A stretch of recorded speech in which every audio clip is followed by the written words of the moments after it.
know about my wife, Daniela, but for those of you who don't, she's not just my wife. She's my business partner, the CEO of Oni Studios, and a powerhouse in the industry. She's also the girl who's constantly making fun of me on Twitter.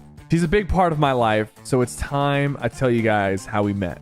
It all started when I was living in my parents' house, and during that time, the only thing I was focused on was streaming.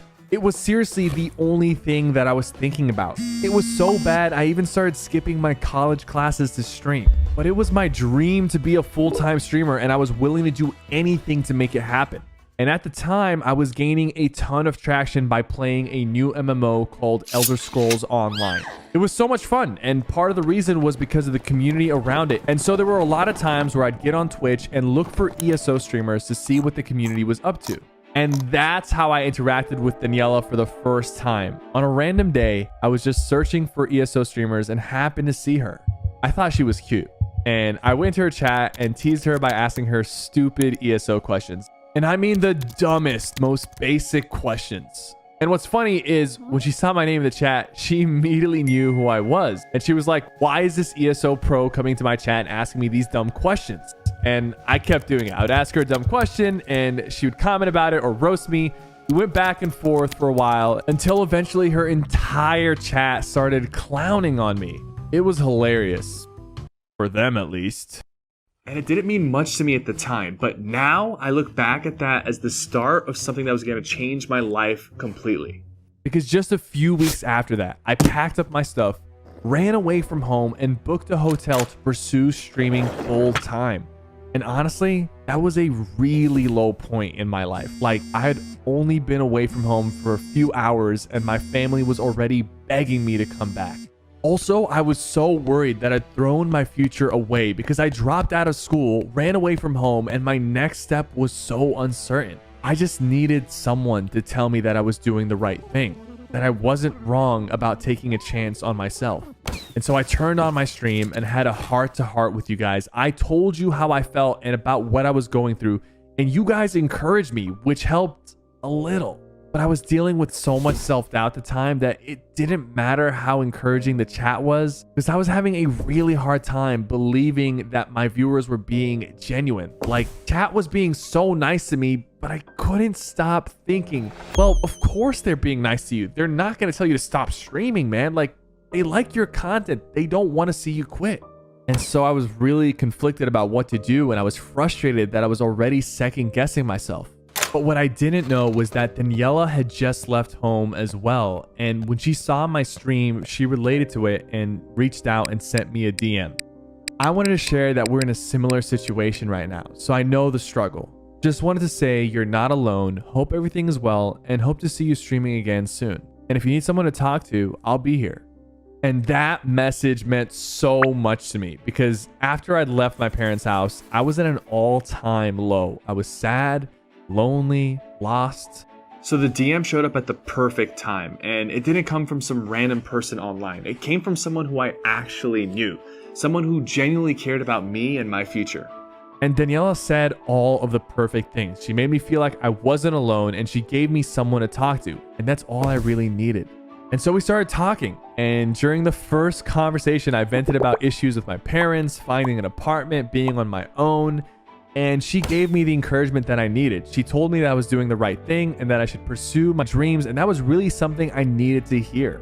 And from that moment, I knew that this girl was special. And I couldn't wait to get to know her more. And so we kept talking and talking and talking, message after message after message. And eventually, Daniela was like, look, I like you and I think you're cute, but I don't want to waste my time. So are you interested in pursuing a relationship?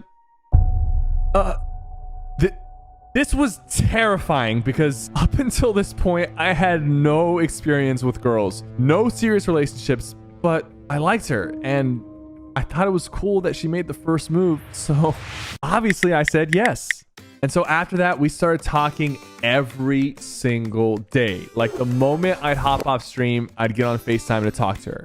Before this, the only thing I was thinking about was streaming, but now I was thinking about her.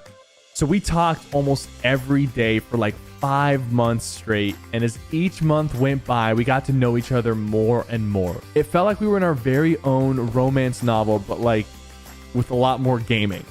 I don't really read romance novels. Pretty soon, I think we could both tell we had something special. But that's when Daniela dropped a bomb on me out of nowhere.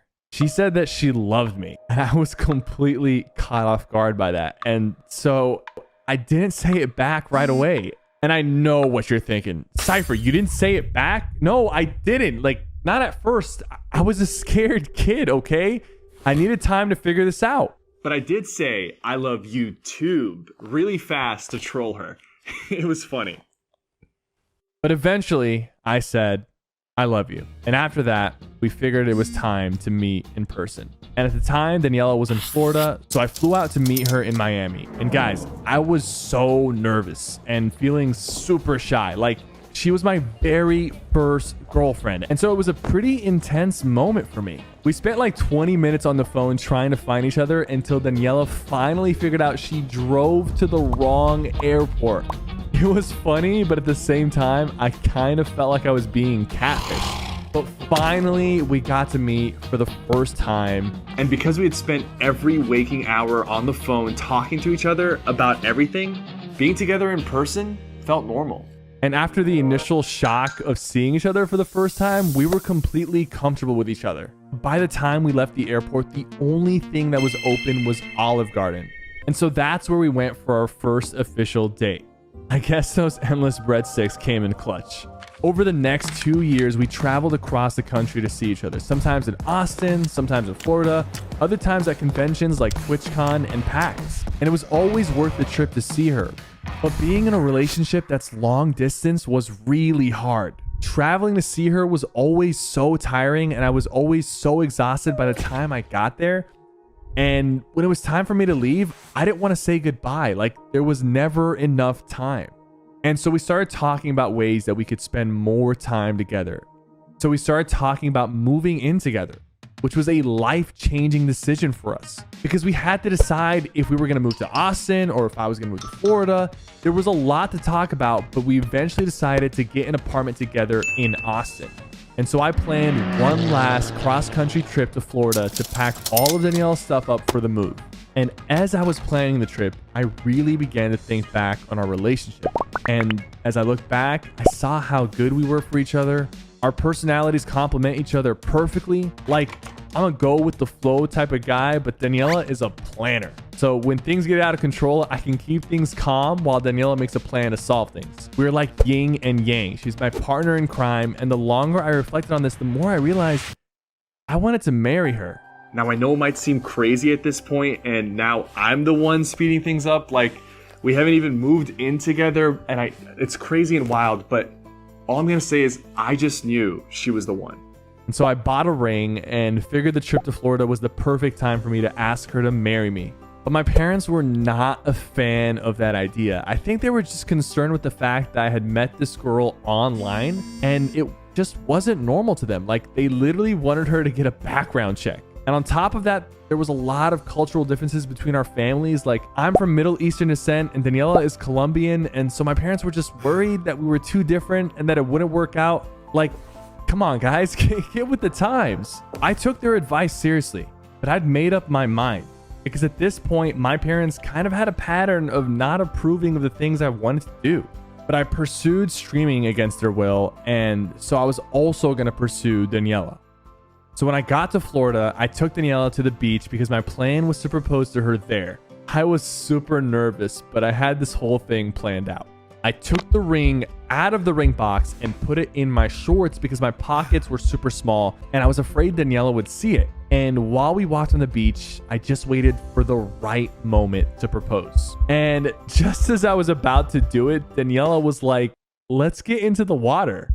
But I was freaking out because I had the ring in my pocket and I didn't want to lose it. Nah, the water is cold. Let's go. It'll be fun. And then she started dragging me into the water. And so the water was up to my chest and Daniela is jumping on top of me and splashing me. And the whole time I'm keeping my hand pressed down on my shorts and I'm thinking, don't lose the ring. Please don't lose the ring. I was so terrified. But we got out and the ring was still there. And so I told Daniela that we should go on a walk. And as we're walking, my heart is just pounding because of how nervous I was. But finally, I worked up the nerve to get on one knee and propose. And then I told her, listen, this is going to be a big moment for our lives. We're moving in together. And so I feel like this is the right time. Will you marry me? And she actually said yes. The next day, we drove 20 hours from Florida to Austin to finally start our lives together. But then reality set in. We quickly found out that living together was not going to be easy. It didn't take long for Daniela to figure out how much I needed to learn. Like, I don't know how to explain to you guys how much of a child I was back then. I had to learn a ton about cleanliness and organization. I didn't know how to use the dishwasher or the washer or about basic finances, and my sleep schedule was crazy. Daniela had to basically give me a crash course on adulthood, but we were both going through a lot during that time. At that point, my channel was sort of in a decline because there wasn't a new game that I was into and things were getting kind of stale. And so I didn't necessarily have a direction of where I wanted to take my content. And Daniela wasn't feeling super passionate about the job that she had. Like, she was just going to work until she could go back to school. So we were both searching for what was going to come next, but we weren't sure what that was going to be. But we kept each other motivated and pushed each other forward by keeping a daily routine. I'd start my stream after Daniela left for work, and I'd stream all day until she came back home. And once she was home, we'd spend some time together. It was super chill. I had my thing, Daniela had her thing, and it was great. But literally everything changed when Fortnite happened. And obviously, I didn't know how big it was going to be at the time, but I did see the potential of it, and I liked playing it. Pretty soon, the game started to pop off, and then my channel began to pick up more traction. And before I knew it, Fortnite was completely consuming my life. Like, it was a crazy time for Daniela and I because while Fortnite was blowing up, we got married. And so now I had to maintain a marriage during the craziest time of my life. And that was super hard because we were literally working all of the time. We were both getting up at like 6 a.m., working all day and then going to bed. And that was our lives for like 8 months straight. And what made it worse was that we never really got to spend time together. And when we did, we were way too exhausted to even do anything. So we both had a thought. If we both are spending all our time working, why not find a way to do that together? And so Daniela established Oni Studios to help support us, to make sure our hard work didn't go to waste and to give us more time together. It's amazing to see all the things that we've accomplished, and it's all because we supported each other and never lost sight of our dreams. And that's why I'm so thankful to have Daniela in my life. And I'd retell that story any day. Thank you so much for watching.